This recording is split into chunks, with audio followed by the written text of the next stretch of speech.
Hi guys, Bigg Boss 9 promo చూశారు కదా. నేను 24/7 లైవ్ చూశాను.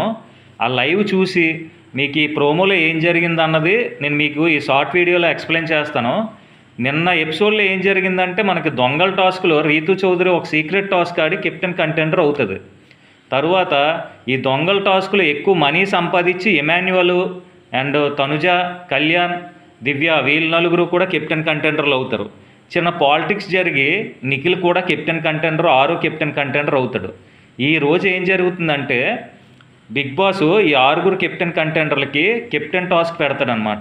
ఆ టాస్క్ ఏంటంటే, ఒక సర్కిల్ గీసి ఆ సర్కిల్లో ఒక క్యాప్ పెట్టి బజర్ మోగగానే ఆ క్యాప్ను ఎవరైతే పట్టుకుంటారో వాళ్ళు తమ సపోర్టర్ క్యాప్ ఇవ్వాలి.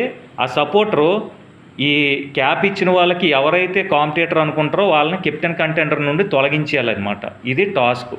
అయితే ఫస్ట్ బజర్ మోగగానే నిఖిల్ వెళ్ళి క్యాప్ పట్టుకొని తన సపోర్టర్గా గౌరవం ఎంచుకొని ఇవ్వగానే గౌరవ్ ఏం చేస్తాడంటే కళ్యాణ్ని కెప్టెన్ కంటెండర్ నుండి తొలగించేస్తాడు. రెండో రౌండ్లో ఎమాన్యువల్ క్యాప్ పట్టుకొని తన సపోర్టర్గా సంజనాని తీసుకుంటే సంజన నిఖిల్ మానేసి దివ్యాని కెప్టెన్ కంటెండర్ నుండి తొలగించేస్తుంది.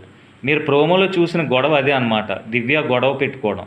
ఎందుకంటే దివ్యకి అండ్ సంజనాకి చిన్న చిన్న గొడవలు ఉండడం వల్ల సంజన అలా బిహేవ్ చేస్తుంది.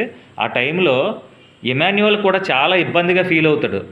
ఇంత కష్టపడి గెలిచి దివ్యాని ఇలా కెప్టెన్ కంటెండర్ నుండి తీసేగానే నిఖిల్ ఇంకా ఉండిపోవడం వల్ల ఎమాన్యువల్ కూడా చాలా బాధపడతాడు. తర్వాత మూడోసారి కూడా ఎమాన్యువల్ కష్టపడి క్యాప్ సంపాదించి సంజనాకి ఇస్తే సంజన ఈసారి మూడోసారి నిఖిల్ని కెప్టెన్ కంటెండర్గా తొలగిస్తుంది.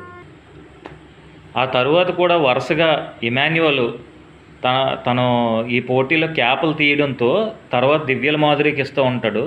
అప్పుడు రీతు చౌదరిని అండ్ లాస్ట్కి తనుజను కూడా ఈ కెప్టెన్ కంటెండర్ నుండి తొలగించేసి ఫైనల్గా ఎమాన్యువల్ మనకు కెప్టెన్ అవుతాడు అనమాట. ఇది ఫైనల్గా ఈరోజు జరగబోయేది. తరువాత చాలామంది పాపం అనవసరంగా తనుజని తిడుతున్నారు అనమాట ప్రోమో చూసి. ఆమె సీరియల్లో యాక్ట్ చేస్తుంది కళ్ళు తిరిగి పడిపోయినట్టని. ఆమె నిజంగానే కళ్ళు తిరిగి పడిపోయిందండి.